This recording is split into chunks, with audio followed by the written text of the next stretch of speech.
नमस्कार, capital TV का खास शो राहुल का अग्निपथ देख रहे हैं आप। मैं हूं आपके साथ पूजा। राहुल गांधी के नेतृत्व में कांग्रेस की भारत जोड़ो न्याय यात्रा इन दिनों असम में है और असम के मुख्यमंत्री हेमंत बिस्वा शर्मा से पंगा लेना राहुल गांधी को महंगा पड़ता नजर आ रहा है। बात इतनी बिगड़ गई है कि उपद्रव मचाने पर राहुल गांधी की गिरफ्तारी भी हो सकती है। कांग्रेस कार्यकर्ताओं और असम पुलिस के बीच आज झड़प भी सामने आई। कांग्रेस कार्यकर्ताओं ने पुलिस बैरिकेडिंग तोड़ दी। भीड़ को उकसाने के आरोप में राहुल गांधी के खिलाफ एफआईआर भी दर्ज हो चुका है और राहुल गांधी कह रहे हैं कि हमने बैरिकेडिंग तोड़ी, कानून नहीं। असम के सीएम जो कर रहे हैं उससे यात्रा को फायदा मिल रहा है, हमारा प्रचार हो रहा है। हेमंत बिस्वा शर्मा को देश का सबसे भ्रष्ट सीएम बताकर राहुल गांधी बार बार कैसे अपनी पैरों पर कुल्हाड़ी मार रहे हैं, कैसे असम में फंस गई है राहुल की ये अन्याय यात्रा, बताएंगे आपको। चर्चा के लिए मेरे साथ स्टूडियो में मौजूद हैं कैपिटल टीवी के एग्जीक्यूटिव एडिटर राजीव जी। सर, आपका बहुत बहुत स्वागत है। धन्यवाद। राहुल गांधी की यात्रा इन दिनों असम में है और पिछले कई दिनों से लगातार असम से जो बवाल की खबरें सामने आ रही है, क्या राहुल गांधी को सीएम हेमंत बिस्वा शर्मा से पंगा लेना भारी पड़ने वाला है? देखिए, ये राहुल गांधी ये समझते नहीं है कि जहां जहां वो जा रहे हैं हर जगह पर एक ही रवैया नहीं चलेगा। उन्होंने पहले ही इंस्ट्रक्शन का पालन करना छोड़ दिया। जैसे हेमंता बिस्वा शर्मा ने आज जो काम किया है उसका संकेत पहले उन्होंने दे दिया था कि गुवाहाटी में एंट्री करने से पहले आप सोच लेना कि अगर रूट चेंज किया तो एफआईआर दर्ज होगा। हम तुरंत गिरफ्तार नहीं करेंगे, लेकिन जब एफआईआर दर्ज होगा, केस चलेगा, उसके बाद पुलिस अपनी कार्रवाई करेगी, कोर्ट अपनी कार्रवाई करेगी। तो अदालत और पुलिस के बीच सीएम तो सिर्फ एक निर्देश दे सकते हैं, वो खुली छूट दे सकते हैं कि प्रशासन को अपना काम करना चाहिए। अब इस पूरे मामले में जिस तरीके से राहुल गांधी ने बैरिकेड तोड़ने के अलावा रूट डाइवर्ट किया है, ये दोनों मामला ऐसा बन चुका है जिसमें अब पुलिस अपनी कार्रवाई करेगी। और कार्रवाई में क्या होगा? कार्रवाई में तो उसका इन्वेस्टिगेशन होगा कि आपकी यात्रा में कौन कौन शामिल था। और असम में जो राहुल गांधी की यात्रा है उसमें जो बांग्लादेशी रोहिंग्या घुसपैठिए ये लोग साथ साथ चल रहे हैं, उसका सीसीटीवी फुटेज हेमंत बिस्वा शर्मा को भेज दी गई है। इसलिए उन्होंने कहा कि ये जो नक्सलवादी प्रवृत्ति है, ये नक्सलवादी प्रवृत्ति मतलब अराजकता पैदा करने की कोशिश। राहुल गांधी को पहले यह जानकारी थी कि आप शहर में नहीं जा सकते, ट्रैफिक की समस्या हो सकती है, वहां पर हॉस्पिटल हैं, एम्बुलेंस अगर रुक जाए भारत जोड़ो ये अन्याय यात्रा के कारण और किसी की मौत हो जाए तो उसकी जिम्मेदारी ये लोग तो प्रशासन पर ठहराएंगे कि प्रशासन ने पहले से रूट चेंज क्यों नहीं किया। लेकिन राहुल गांधी अब ये क्यों आरोप लगा रहे हैं कि नड्डा की रैली यहां से निकली तब नहीं रोका गया, हमें रोका जा रहा है? अगर किसी की रैली निकली, रोड शो निकला, कुछ भी जो ऐसे रैली या रोड शो के लिए पहले से परमिशन लिया जाता है। बिल्कुल। और अगर आपको परमिशन है तो सरकार उसके अकॉर्डिंग व्यवस्था करती है और पहले से सूचना दे देती है। गुवाहाटी के लोगों को बता दिया जाता है, अगर आप 26 जनवरी या 15 अगस्त को जो समारोह होता है दिल्ली के अंदर, उसमें देखती होंगी कि एक दिन पहले दिल्ली पुलिस का एक रूट आता है कि इन जगहों पर ट्रैफिक की समस्या होगी। ये सब रूट है जो बिजी रहेंगे, इसलिए अवॉइड करने की कोशिश करें। ये इसलिए कहा जाता है कि अगर पुलिस हो या हॉस्पिटल के कोई स्टाफ हो या इमरजेंसी सर्विस वाले हो या कोई रोगी बीमारी जा रहा हो तो ऐसा ना कि उस रूट में जाए, फंस जाए और उसके साथ समस्या खड़ी हो जाए। इसलिए अगर पहले से परमिशन हो तो उसके लिए सरकार व्यवस्था कर चुकी होती है। जब हेमंता बिस्वा शर्मा ने कहा था कि ये परमिशन वाला एरिया नहीं है, आप रैली निकाल रहे हैं, रैली एक दिन की नहीं है आपकी, आप असम में 18 से 25 तारीख तक ये इतने दिनों के लिए असम के अलग अलग इलाकों में घूम रहे हैं। आप शहर में ये मांग करते कि गुवाहाटी के अंदर इस क्षेत्र में या इस मैदान में हमें एक रैली करनी है, प्रेस कॉन्फ्रेंस करनी है, इसके लिए अनुमति देना आसान होता है। लेकिन आप कहेंगे कि हम पूरे सड़कों पर घूमते हुए अपने काफिले के साथ पूरे गुवाहाटी को जाम कर देंगे, तो इसकी परमिशन प्रशासन नहीं दे सकती है। और इसलिए असम जैसे सेंसिटिव स्टेट में अभी नॉर्थ ईस्ट की स्थिति कैसी है? असम में जब से भारतीय जनता पार्टी की सरकार बनी है स्थितियां अनुकूल है, नहीं तो पहले ये उल्फा कहीं बाहर का नहीं था, ये असम का ही आतंकी संगठन था। ये भारतीय जनता पार्टी की सरकार केंद्र में जब बनी थी वाजपेयी जी के समय, उस समय भी पीस नेगोशिएशन हुआ था। और बाद में कांग्रेस की सरकारों ने असम में इन बांग्लादेशियों और रोहिंग्याओं को शरण दिया और ये लोग उल्फा के साथ मिलके, उन आतंकी संगठनों के साथ मिलके अपने सेल्फ इंटरेस्ट के लिए आतंकवाद परोसते थे। उस समय कांग्रेस की सरकार थी। कांग्रेस ने उसके ऊपर कभी भी न्याय की बात क्यों नहीं कही कि यहां के लोगों के साथ अन्याय हो रहा है, असम के हिंदुओं के साथ अन्याय हो रहा है, क्योंकि उसका डेमोग्राफी चेंज करने की कोशिश की जा रही है। ये अजमल जैसे नेताओं के साथ राहुल गांधी उठते बैठते हैं, गठबंधन करते हैं और उसके बाद कहते हैं कि असम में जब हम जाएं तो हमारी यात्रा में कोई व्यवधान न उत्पन्न हो। आप व्यवधान उत्पन्न करने के लिए यात्रा ही कर रहे हो, तो फिर इस बात से क्यों डरते हो? दूसरी बात यह है कि जब आपको परमिशन नहीं मिली, आपको वहां जाने की अनुमति नहीं मिली तो नहीं जाएंगे। अगर जाएंगे तो फिर आप इस बात के लिए तैयार रहें कि आपके ऊपर केस होगा, मुकदमे होंगे, पुलिस बैरिकेडिंग रोकेगी। लेकिन ये पहली बार आज नहीं देखा गया। जब से राहुल गांधी की असम में एंट्री हुई है, जिन जिन चीजों को लेकर मना किया गया, राहुल गांधी वो काम बार बार कर रहे हैं। कल मंदिर जाने को लेकर भी जमकर बवाल हुआ, आज गुवाहाटी में एंट्री को लेकर भी बवाल हुआ। जो रूट निर्धारित की जाती है उसमें राहुल गांधी नहीं जाते हैं, अलग ही तरह की जिद करने लगते हैं, सड़क पे बैठ जाते हैं। चाहते क्या है राहुल गांधी? देखिए, चाहते जो राहुल गांधी हैं वो नॉर्थ ईस्ट में हेमंत बिश्व शर्मा के साथ उनकी सबसे बड़ी दुश्मनी रही। तभी वो बार बार भ्रष्टाचार सीएम करार दे रहे हैं। क्योंकि हेमंत बिश्व शर्मा कौन है? पहले कांग्रेस के नेता रहे, 25-30 सालों तक कांग्रेस में रहे, ये इतने सालों तक कांग्रेस की राजनीति की। लेकिन राहुल गांधी से जब सामना होना शुरू हुआ तो उसके बाद हेमंत बिश्व शर्मा को लगने लगा कि हम किस जगह पर हैं।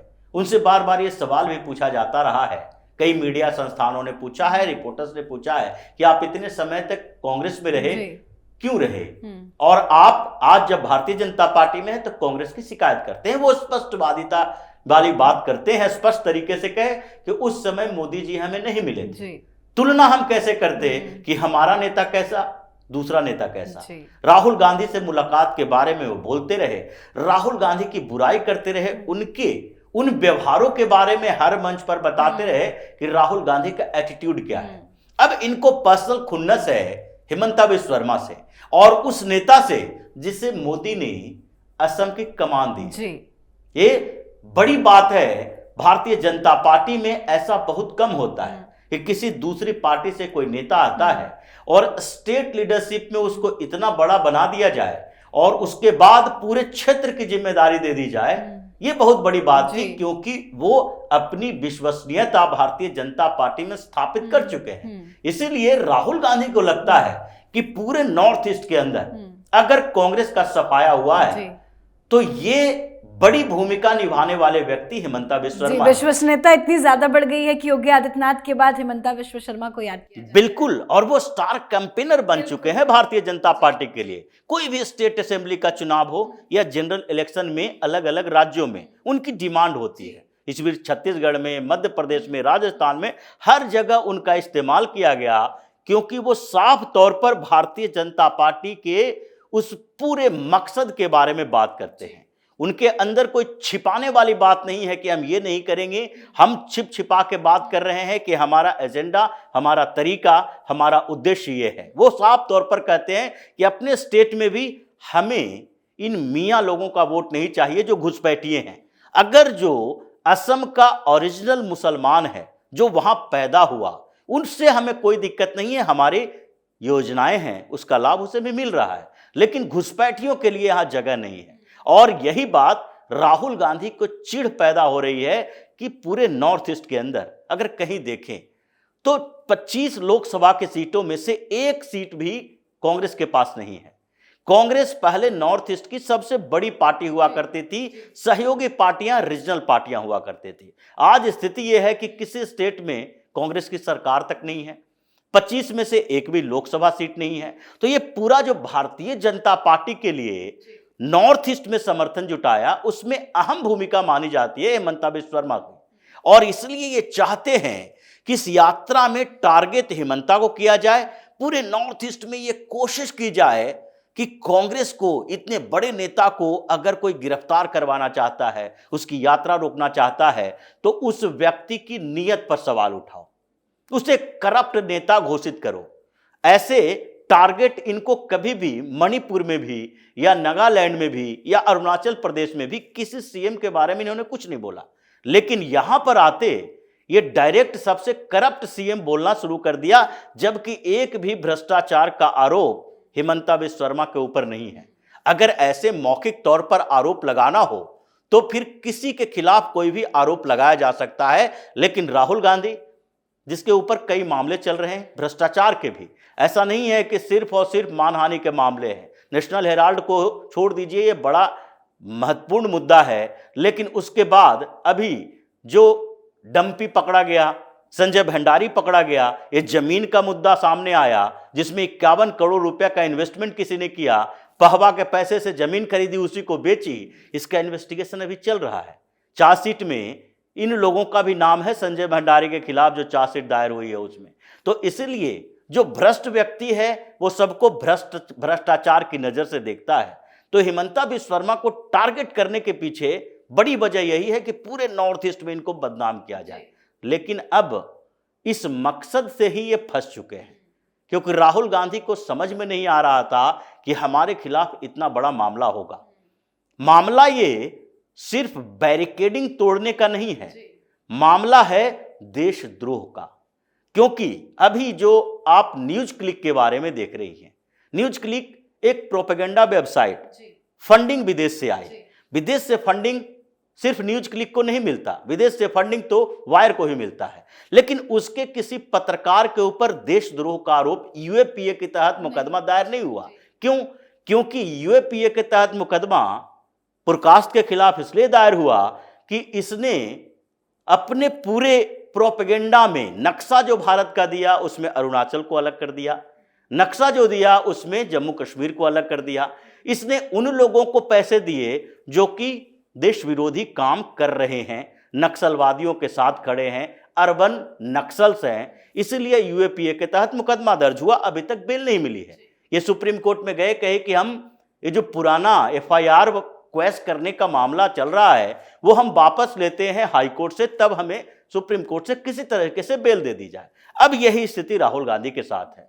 राहुल गांधी की यात्रा में हेमंता बिस्वा शर्मा ने टारगेट किया कि कौन कौन लोग असम में इनको सहयोग दे रहे हैं और किन लोगों के खिलाफ कौन कौन से मामले हैं जो कि इसके यात्रा में शामिल हुआ। तो सर मेरा सवाल इसी से जुड़ा है कि आज जो तस्वीरें सामने आई कि जिस तरह से लोगों ने बैरिकेडिंग तोड़े, बैरिकेडिंग के ऊपर चढ़ गए, असम पुलिस के साथ झड़प की, हाथापाई हो गई, कई पुलिसकर्मियों को तो चोटें भी आई है। तो आज जिन लोगों ने उपद्रव मचाया है, क्या माना जाए, वो कांग्रेस के कार्यकर्ता थे या कोई और? देखिए, कांग्रेस के कार्यकर्ता ही वो है जो कि इस देश के खिलाफ काम करते हैं। अभी नॉर्थ ईस्ट के अंदर मणिपुर में कांग्रेस के साथ कौन खड़ा था? राहुल गांधी की यात्रा के साथ वही कुकी टेररिस्ट जो कि इनके निकलने के बाद ही मणिपुर में फायरिंग करना शुरू कर दिया, विस्फोट करना शुरू कर दिया। 10-10 मैतेई हिंदुओं की मौत हो गई, हत्या कर दिया उन लोगों को, पुलिस पिकेट पर हमला किया।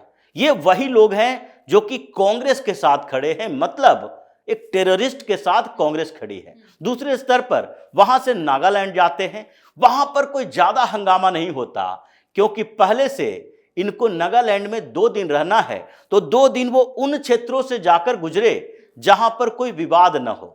अरुणाचल प्रदेश टच करके चले आए, एक दिन में सुबह गया, शाम को वापस असम आ गए।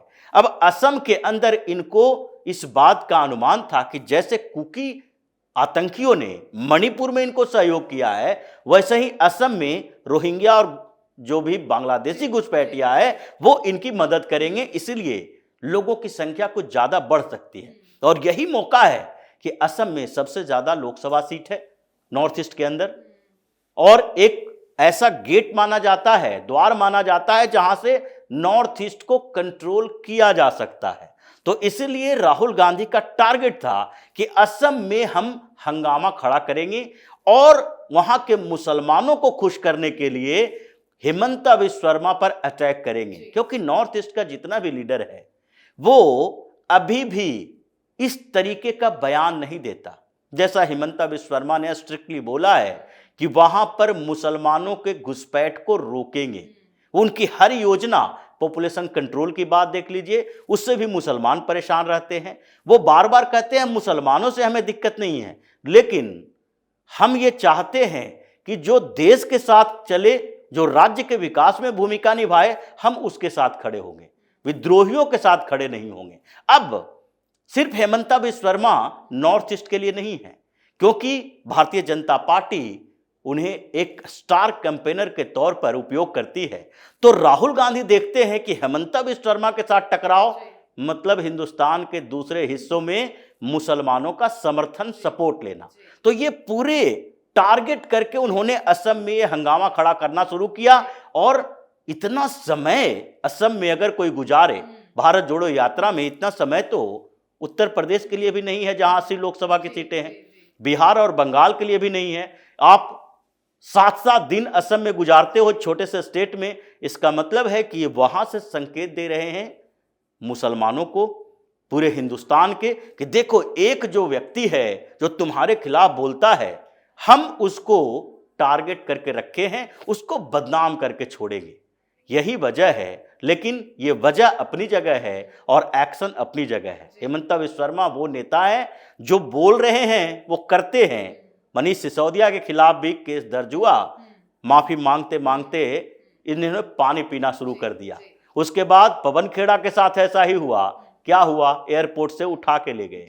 अब राहुल गांधी की बारी है, केस दर्ज होगा, इन्वेस्टिगेशन होगा और उसके साथ हो सकता है कि बंगाल बिहार आते आते इनको असम की पुलिस पकड़ के वहां ले जाए, डिटेंशन कैंप में, जेल में इनका सही इलाज करवाएं। बिल्कुल, बहुत बहुत धन्यवाद सर समझाने के लिए। धन्यवाद। तो राहुल गांधी की भारत जोड़ो अन्याय यात्रा असम में बुरी फंस गई है। असम पुलिस ने राहुल गांधी की यात्रा को गुवाहाटी में प्रवेश करने से रोक दिया। इतना ही नहीं, असम में हेमंत बिस्वा शर्मा सरकार ने आदेश पर राहुल के खिलाफ FIR भी दर्ज कर ली गई है। 25 तारीख तक ये यात्रा असम में रहेगी, जिससे और विवाद बढ़ने की पूरी उम्मीद है। आप अपनी राय कमेंट कर लिखे देखते रहे कैपिटल TV। नमस्कार।